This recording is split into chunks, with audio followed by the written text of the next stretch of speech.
Ben Stokes, Brendon McCullum, baseball.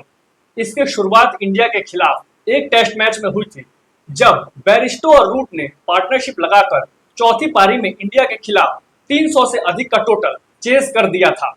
Baseball की शुरुआत इसलिए हुई थी क्योंकि 2021-22 में इंग्लैंड ने जो 17 टेस्ट मैचेस खेले थे, उसमें से सिर्फ और सिर्फ एक में जीत हासिल की थी।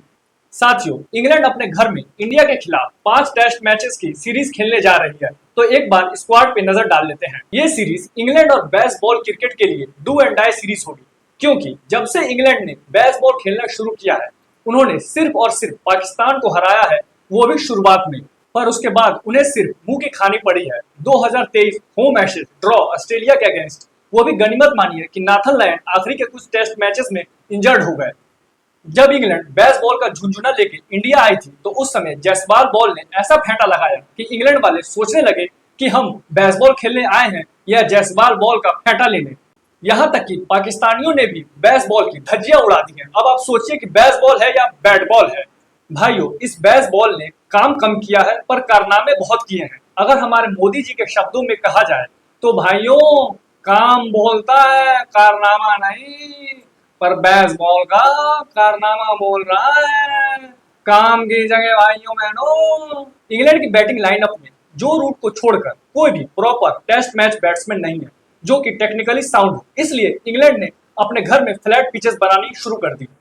हालांकि बेसबॉल ने इंग्लैंड की जो बल्लेबाजी टेस्ट क्रिकेट में जूझ रही थी, उसे एक दिशा दी कि वो अब रन बना रही है। पर बेसबॉल ने अभी तक इंग्लैंड को कोई भी सीरीज नहीं जिताई है क्वालिटी नेशंस के खिलाफ। World second most resourced cricketing board होने के बाद भी इंग्लैंड WTC का फाइनल जीतना तो दूर, उसमें क्वालिफाई तक नहीं कर पाई है।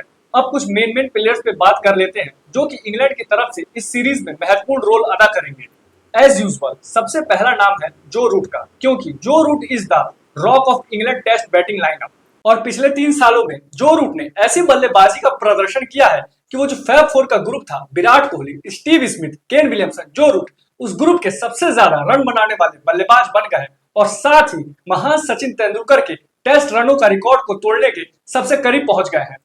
हैरी ब्रुक जब खेलते हैं तो उनका खेल बता देता है कि वो कितने तगड़े खिलाड़ी हैं, लेकिन उनका बैटिंग प्रदर्शन अप एंड डाउन रहता है और सबसे बड़ा परेशानी का कारण उनके लिए यही है। And his performance against top bowling attack is not up to the mark, लेकिन उन्हें वर्ल्ड क्रिकेट का नेक्स्ट बिग थिंग कहा जाता है। हालांकि कैमरून ग्रीन, हैरी ब्रुक और शुभमन गिल, इन तीनों को नेक्स्ट बिग थिंग कहा जाता है, लेकिन अभी तक कैमरून ग्रीन ने भी कोई ऐसा खास प्रदर्शन नहीं किया है।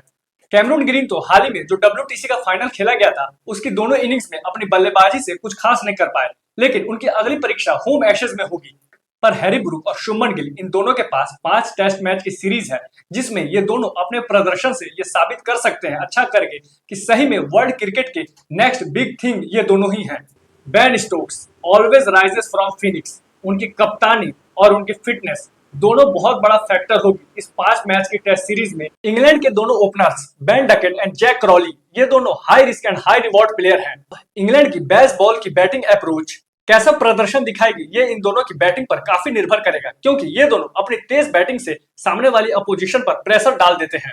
बॉलिंग डिपार्टमेंट ऑफ इंग्लैंड पिछले 25 सालों में सबसे ज्यादा इनएक्सपीरियंस है। सिर्फ और सिर्फ क्रिस वोक्स हैं जिनके पास एक्सपीरियंस है। बॉलिंग अटैक क्रिस वोक्स को ही लीड करना है।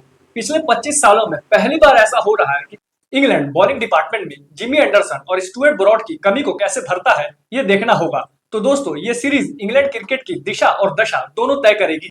वीडियो अच्छी लगी हो तो वीडियो को लाइक करें, कमेंट बॉक्स में कमेंट करके बताएं कि बेसबॉल या जयसवाल बॉल। चैनल को शेयर करें, सब्सक्राइब करें। Thank you very much.